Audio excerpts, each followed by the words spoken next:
outback of Australia. We're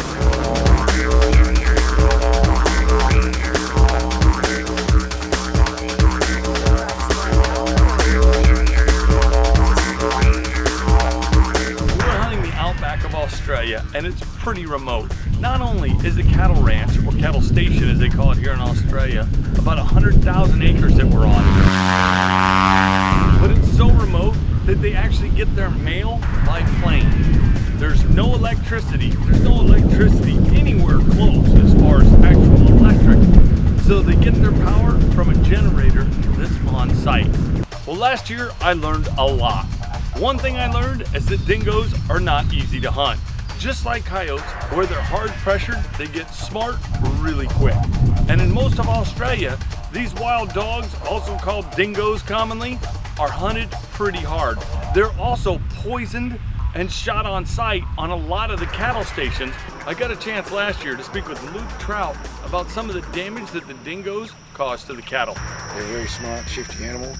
They only hunt at dusk and dawn, and you don't actually see what they do until you start doing your figures and your carvings, and then you figure it out that they are chewing up a lot of calves. Dingoes are also not only damaging the cattle, but they're also hard on the indigenous species. Dingoes and these wild dogs are not indigenous to Australia. They were actually brought over to the continent, to the island, the big island of Australia, many years ago. But they have bred and they've done really well here, and they've caused a problem, which is one of the reasons that a lot of the cattle stations poison them and shoot them on sight. That's why he was pretty happy we were here to help rid him of a few dingoes, if I could get a shot. We started off sitting, then we walked creeks, and it's always fun going to different places.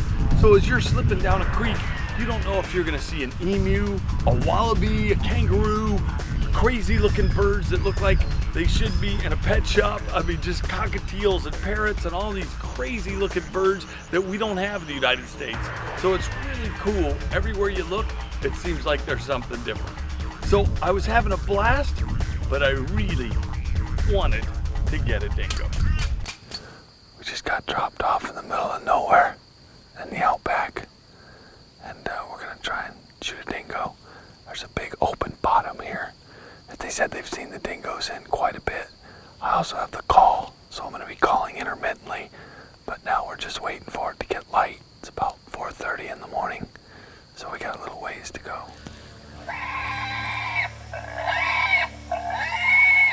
We would sit for a few hours, then I would turn on the Fox Pro. Then we would sit for a few hours, then I would turn on the Fox Pro. Nothing was showing up. Well, Adam had said he was gonna pick us up about middle of the day. So he picked us up, we came back, we had a good lunch, and then we decided we were gonna head out and try and get some camp meat. We figured two pluses with camp meat. One, if we could find some hogs and I could shoot one, we would have some fresh pig meat. Two, we could use what was left as a bait for a dingo. That was the plan. Well, right off the bat, Adam spots this huge boar out in this little open area. And the wind's cutting terrible, and it's about to hit our scent any second.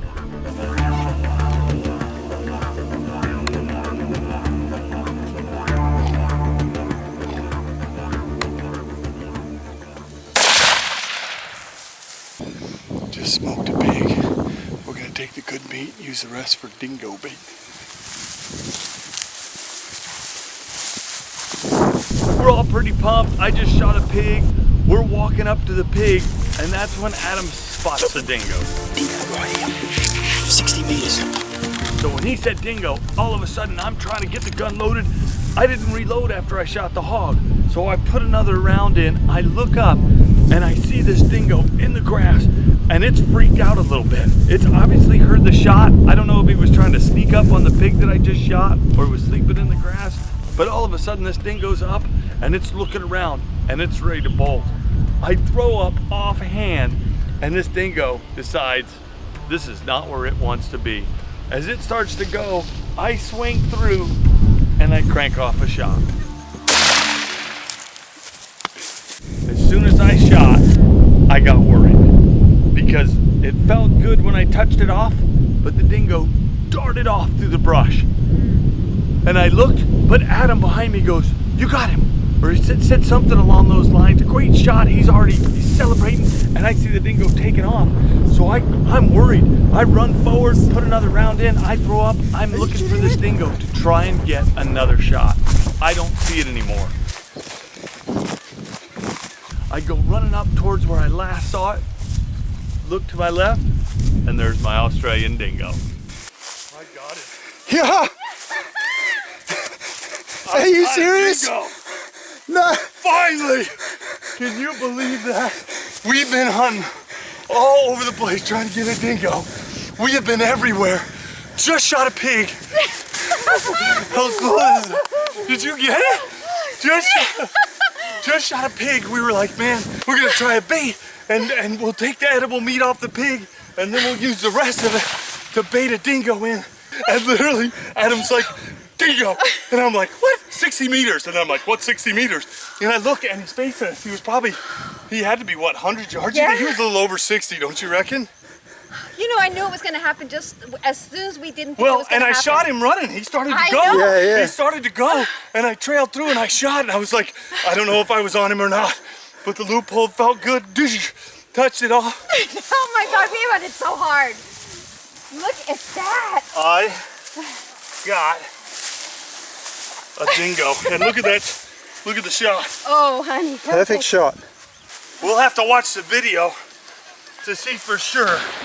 But this dingo was starting to take off. And I shot him here, hit here, And it came out the shoulder. Perfect shot. right there. And I hope the video shows that guy was trying to cruise out of there. And I finally got my dingo. And it did not go down the way I like we thought. at all. All right, one of the cool things to me about hunting anything, especially things I've never hunted before or anything different, is to check it out. So let's check out this wild dog. Let's check out this dingo. Now, it's a beautiful color. It's kind of a what would you call that? A yellow, kind of a yellowish color. This is a mature female. You can see the canines on it. Remind me a lot of a coyote. It's got kind of an interesting, almost another canine up here. The canines, basically the main canines, remind me a lot of a coyote. So that's the business end of a dingo. But what's interesting is check this out. So on the claws, they're white, which kind of surprised me. With a coyote, of course, that would be dark. But the claws on both the feet and the hind feet are white. And you can see that's the tracks that we've been seeing in the roads where they travel a bunch. The shot that I put on this dingo, I came in right here and it came out right at the point of the shoulder right here. So I made a perfect shot on that dingo, especially for the angle it was on. So I'm pretty happy with that offhand shot. The pig even too. This is interesting. And Adam was telling me that this is true with here. I held right at the point of the shoulder because I wanted to drop this hog, and that's exactly where that Hornady SST 243 round hit, and it dropped this pig instantly. You can see it's got pretty good cutters on it. It's a pretty good pig. It's going to be a great eating pig. But you can see the tusks on that guy. But check this out. So when I looked at it, I went, what the heck? The front hooves are white. And Adam, who lives here in Australia, said that that's something that's pretty common in this area of Australia where we're at. So I thought that was pretty interesting as well. So not only did we have white claws on the dingo, but we actually had white hooves on the wild boar that I shot. Kind of cool.